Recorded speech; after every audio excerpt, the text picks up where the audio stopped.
لیکن یونس اس کا ارادہ بانپ گیا. اس نے پھرتی کے ساتھ خنجر اپنے دانے سے بائیں ہاتھ میں منتقل اور تیزی سے دلشاد پر وار کر دیا.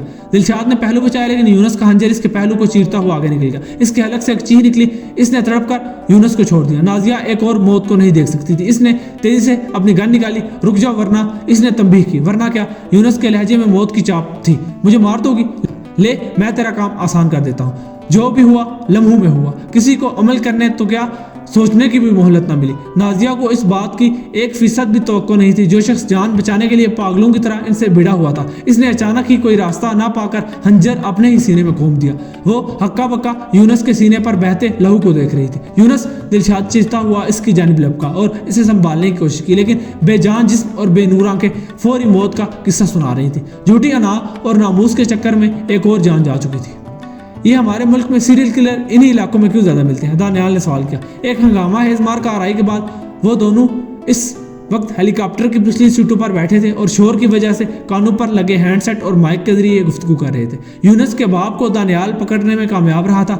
نازیہ کی چلائی گئی گولی اس کے بازو کو زخمی کر گئی تھی, جس کی وجہ سے وہ علاقے سے واقف ہونے کے باوجود دانیال کے قابو میں آ گیا. ایک لمحے کے لیے تو دانیال کو بھی ایسا لگا کہ جیسے وہ فرار چاہتا ہی نہیں. بیٹے کی خودکشی کا سن کر وہ زاروں کتار رو دیا. میڈیکل ایگزامینر کے مطابق وہ شیزوفرینیا کا مریض تھا. عمل کرنے سے پہلے وہ سوچتا نہیں تھا. ایک وقت میں اپنے بچوں کے لیے محنت کرنے والا بے لوث باپ ہوتا تھا اور انہی کے لیے ایسا شکیل قلب بھی کہ ان کی جان لے لے. نازیہ اسے انسپکٹر خان کے حوالے کر رہی تھی اور اس کا خیال رکھنے کی بھی تاکید نہیں کی. وہ نہیں چاہتی تھی کہ وہ پولیس کسٹڈی میں مارا جائے. یونس بھی اس بیماری کی علامات ظاہر کرتا تھا اور آخر میں ہر راستہ بند پا کر اس نے اپنی جان لے لی. مرہم پٹی کے بعد دلشاد کو اس نے لمبی رخصت پر بھجوا دیا تاکہ وہ پے در پے ہونے والے حادثات اور سانحات کے صدمے سے سنبھل سکے. نازیہ نے اس کے حوالے سے دانیال کی ریکمنڈیشن کو سراہا تھا کیونکہ وہ آگے چل کر سی ٹی ایف کے ادارے کے لیے اچھا اثاثہ ثابت ہو سکتا تھا. ابھی وہ انہی واقعات کے بارے میں بات کر رہے جب پائلٹ نے مزید بتایا کہ وہ آدھے گھنٹے بعد اسلام آباد ایئر بیس پر پہنچ جائیں گے.